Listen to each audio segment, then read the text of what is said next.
नमस्कार बंधुरा गौरीर किचेने सबाइके स्वागत। आमरा प्रत्येकेई बाड़ीते किन्तु झिंगे आलुर तरकारी खेयेछि। एकई तरकारीते मशलार किछु परिबर्तने तरकारिर स्वाद किन्तु द्विगुण परिमाणे बेड़े जेते पारे। सेई सिक्रेट पद्धतिटाई किन्तु आजके आपनादेर साथे शेयार करब। तार जोन्नो देखुन प्रथमेई आमि दुटो झिंगे निये नियेछि आर झिंगेर दुपाशटा एभाবে केटे बाद दिये दियेछि। एबारे झिंगेर खोसाटा आमि खूब सुंदर करे किन्तु एकटा पिलार दिये एइभाবে छाड़िये नेब। आजकेर एई रेसिपिर जोन्नो झिंगेटाके किन्तु एकदम कुचि कुचि करे केटे फेलले हबे ना, एकटु बड़ बड़ साइज करे केटे निते हबे। देखुन आमि जेभाবে केटे निচ্ছি এইভাবে বড় বড় করে কেটে মাঝখান দিয়ে দু টুকরো করে কেটে নেবেন। এবারে কড়াইয়ের মধ্যে দিয়ে দিচ্ছি প্রায় 1 টেবিল স্পুনের মতো সরষের তেল। প্রথমেই আমি কড়াইয়ের মধ্যে আলুগুলো দিয়ে দিচ্ছি। এখানে আমি 5টা বড় সাইজের আলু ছোট ছোট টুকরো করে কেটে নিয়েছি। আলুর মধ্যে দিয়ে দিলাম 1 টিস্পুন নুন, তার সাথে হাফ টিস্পুন হলুদ গুঁড়ো। এবারে খুব সুন্দর করে নেড়েচেড়ে নিয়ে 5 মিনিটের জন্য ঢেকে রেখে আলুগুলোকে হালকা লাল লাল করে ভেজে নেব।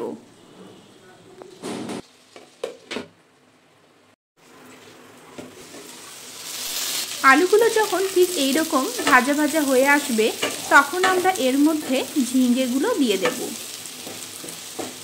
ঝিঙ্গে সেদ্ধ হতে খুব বেশি সময় লাগে না, তাই আলুগুলো প্রথমে কিছুটা সেদ্ধ হয়ে যাবে, তারপরেই কিন্তু আমরা ঝিঙ্গেটা এর মধ্যে দেব। ঝিঙ্গেটাকেও খুব সুন্দর করে নেড়েচেড়ে নিয়ে 5 মিনিটের জন্য ঢেকে রেখে রান্না করে নেব।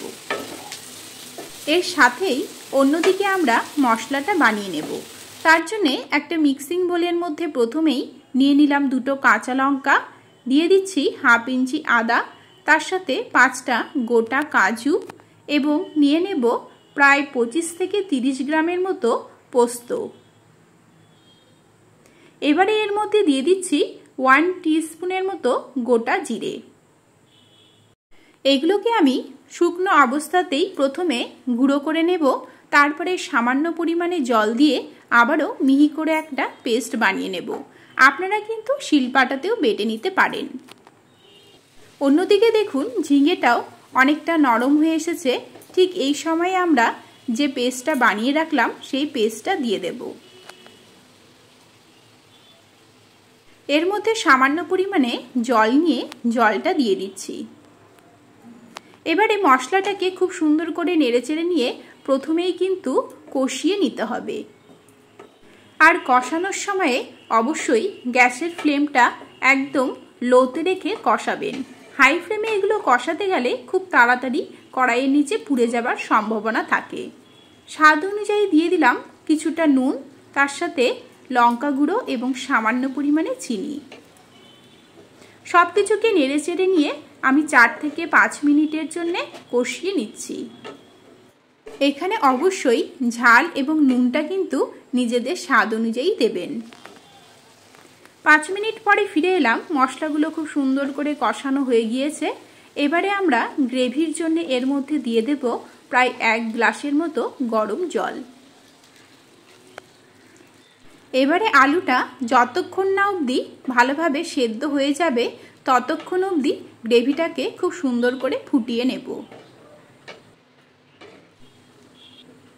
5 মিনিট পরে ফিরে এলাম।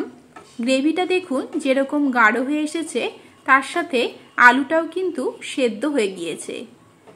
আর বেশি কিছু নয়, এবারে গরম গরম ভাত নিন, তার সাথে একটা কাঁচা লঙ্কা আর এই ঝিঙ্গে আলুর তরকারি। ব্যাস, তাহলেই কিন্তু দুপুর বা রাতের খাবার দুর্দান্ত রকম ভালো হবে। তাহলে বন্ধুরা আজকের এই রেসিপিটি আপনাদের কেমন লেগেছে আমাকে অবশ্যই কমেন্ট করে জানাবেন। ভালো লাগলে আমার চ্যানেলটিকে সাবস্ক্রাইব করে নেবেন, লাইক ও শেয়ার করবেন। আজকের মতো এখানেই শেষ করছি। দেখা হবে নেক্সট রেসিপি নিয়ে। নমস্কার।